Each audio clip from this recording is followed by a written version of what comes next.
Assalamualaikum dan salam sejahtera.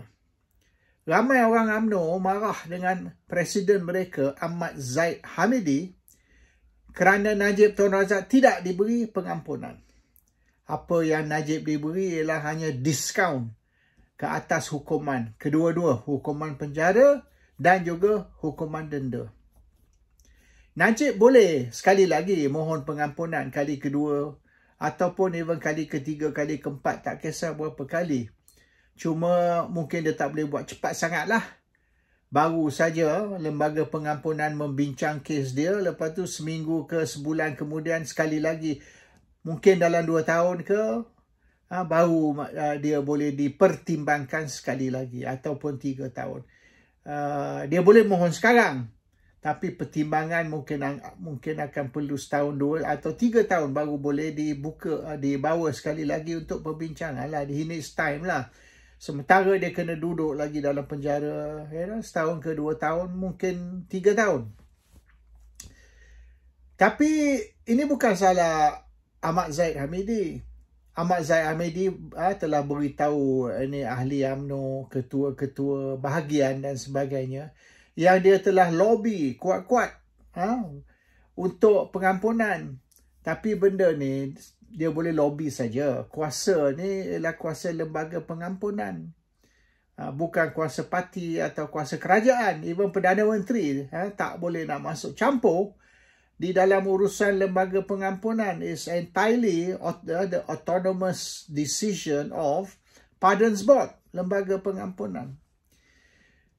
Apa yang berlaku di dalam mesyuarat lembaga pengampunan, mereka tak berapa nak cerita lah. Tapi di dalam corridors of power tu, mereka sudah bercerita lah. Dia sudah tahu. Pucuk pimpinan atasan parti misalnya, sudah tahu.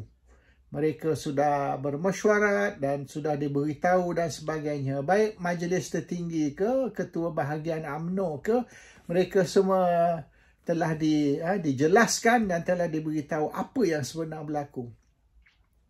Actually, kalau ikutlah apa yang mereka cerita di dalam corridors of power atau di dalam pucuk pimpinan atasan UMNO, the top leadership of UMNO, termasuk even ketua bahagian, bukan saja mana grassroots leader jugalah. Agong was prepared tau nak beri pengampunan. Maknanya Agong sedia mempertimbangkan pengampunan untuk Najib. Agong has got no objection lah untuk Najib diberi pengampunan. Tapi Agong tak boleh bertindak tanpa dinasihati. This is the problem. Kalau kita baca Perlembagaan Malaysia, dia Agong bertindak atas nasihat. This is very important. The Agong shall act on advice. So, ada 3 perkara saja. 3 things yang Agong boleh bertindak ikut inisiatif sendiri, ikut budi bicara Agong. 3 perkara. Dan yang lain ni, Agong perlu bertindak. Even misalnya nak declaration of emergency. Walaupun mungkin Agong rasa keadaan dalam negara ni sangat bahaya. Malaysia is under threat. Tapi Agong tak boleh nak on his own accord just declare emergency. Perdana Menteri kena nasihat Agong bahawasanya, tuanku, we are facing an emergency, so perlu declare emergency selama 6 bulan. They can declare up to 6 months.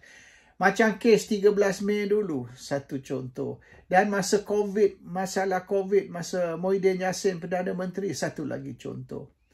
Dan mungkin tindakan Muhyiddin ni menyelamatkan lebih dari 100,000 rakyat Malaysia. 100,000 nyawa telah selamat kerana emergency. Implikasi ekonomi tu secondary issue lah. Sebab bila semua tutup tu, ekonomi kecoh. Tapi, ekonomi sudah pun kecoh seluruh dunia. Ada lockdown ke, tak ada lockdown, ada emergency ke, tak ada emergency, it'll be the same issue. Anyway, yang penting is Agong nak beri pengampunan untuk Najib. Tapi Agong kena dinasihati untuk memberi pengampunan. Agong tak boleh macam dulu kata kes Anwar ni. Agong buat on his own initiative. Ini inisiatif Agong, iaitu Agong keputusan tuanku untuk beri anugerah pengampunan. Not true.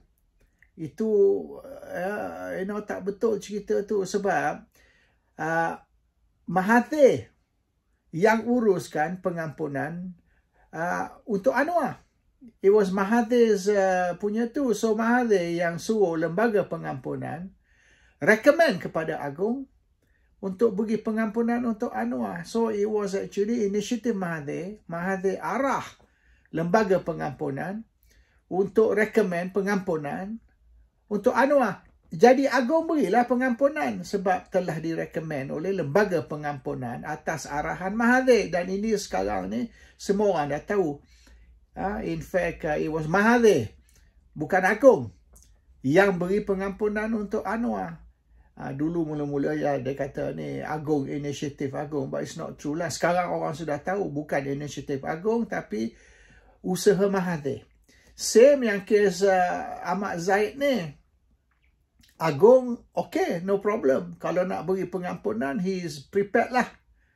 Tapi dinasihati, jangan beri pengampunan. Sebab anugerah tak layak untuk pengampunan.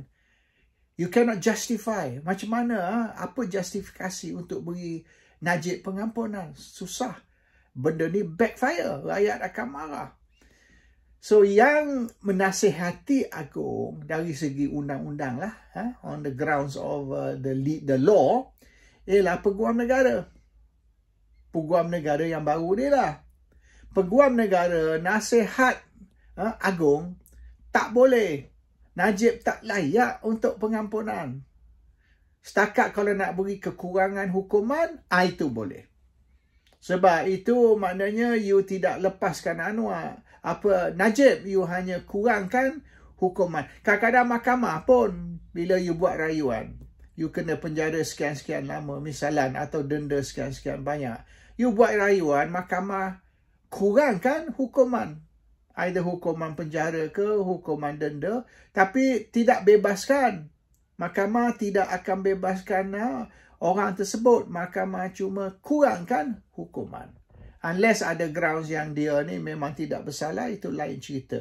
Kalau rayuan atas misalan hukuman, because benda ni bukan rayuan atas dia punya conviction ataupun sabitan. No. It is actually rayuan atas hukuman. That is pengampunan. Kalau kita rayu atas conviction, kita pergi mahkamah. Kita rayu bahawasanya conviction saya ni, sabitan saya ni tak betul. Oleh kerana apa-apa sebab lah, perbicaraan ni cacat ke whatever. So you are applying, you are appealing not for the conviction to be set aside. Kalau you pergi mahkamah, yes. You apply for the conviction to be set aside. Maknanya dia punya sabitan tu digugur. Tapi ini you tidak rayu untuk conviction to set aside, cuma untuk hukuman digugurkan. So in this case, hukuman tidak digugurkan tapi dikurangkan 50% dan 70% untuk dia punya denda tadi. So the issue of Najib bersalah tak bersalah is not lembaga pengampunan punya kerja. Najib salah tak bersalah, you kena pergi mahkamah. Mahkamah kena menentukan yang your conviction ni salah, your conviction ni tak betul, your conviction ni cacat. So set aside the conviction. Itu kerja mahkamah. Kerja lembaga pengampunan tak kena mengena dengan conviction, cuma dengan hukuman penjara dan hukuman denda. Itu saja kuasa lembaga pengampunan. Ampun you dari apa yang telah buat. Tapi Peguam Negara telah menasihati Agong, tak boleh. Cannot give pengampunan kerana beberapa sebab. So in the end, Agong tak bolehlah nak consider pengampunan sebab tidak direkomend kepada Agong. They did not recommend pengampunan untuk Najib. So bila tak recommend pengampunan, macam mana Agong nak beri pengampunan? Kita recommend ni supaya pengampunan tidak diberi. Agong pula tak ikut nasihat, beri pengampunan. Tak boleh. The Agong must act on advice. Ini dia. Agong perlu bertindak ikut nasihat. Dan nasihat yang diberi, jangan beri pengampunan sebab Najib tak layak. Itu nasihat. Dan Peguam Negara telah terang dengan panjang lebar sebab apa? Najib tidak layak untuk pengampunan dan oleh kerana itu tak wajar memberi dia pengampunan. So Agong had no choice lah. Even though kalau dalam hati Agong rasa dia nak beri, dia tak boleh. Sebab Agong tak boleh buat keputusan budi bicara. Agong kena bertindak, act on advice. Orang banyak kata ini budi bicara Agong. Kalau budi bicara Agong, sebab apa nak ada lembaga pengampunan? Sebab apa nak ada mesyuarat? Tulis surat straight ke Agong. Tulis surat ke Agong, tuanku patut mohon pengampunan. Biar tuanku decide. Sebab tuanku budi bicara kan. Atas kuasa Agong kan. Kalau Agong nak beri, beri. Kalau Agong tak mau beri, tak beri. Orang lain tak boleh nak campur tangan. So in that case, tak perlu lembaga pengampunan. You direct ke Agong aja. Buat surat mohon pengampunan. Tapi you kena mohon melalui lembaga pengampunan. Dan lembaga pengampunan akan kaji you punya situasi, you punya permohonan. Dan whether wajar atau tidak you diberi pengampunan. Kalau wajar, maka lembaga pengampunan akan nasihat Agong untuk beri. Kalau tak wajar, lembaga penasihat akan beritahu Agong, macam kes Najib baru ni, bahawasanya tak boleh beri pengampunan oleh kerana beberapa sebab. So that is a real story. The real story is Agong telah dinasihati jangan beri pengampunan kepada Najib. And Agong, walaupun budi bicara beri pengampunan is di tangan Agong, macam banyak orang duk kata budi bicara Agong, yes. Tetapi on nasihat. Sama macam Agong ada kuasa budi bicara melantik Perdana Menteri. Tapi Agong tak bolehlah ikut suka dia, lantik seorang Perdana Menteri. Katalah ada seorang ahli parlimen bebas. Tak ada parti, bebas. So Agong pilih ni ahli parlimen yang bertanding bebas, yang menang. Okey, awak jadi Perdana Menteri. Parti pun tak ada. Dia seorang saja, tak boleh lah. Kena berdasar kepada beberapa syarat. Misalan, dia dapat sokongan majoriti. So there are conditions lah. It is not unconditional. Ada condition.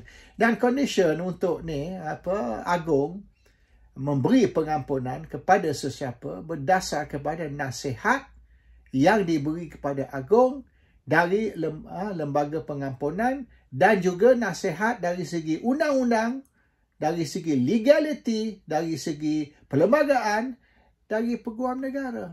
So kalau Peguam Negara yang duduk dalam lembaga penasihat kata tak boleh beri, tak wajar, maka Agong tidak beri.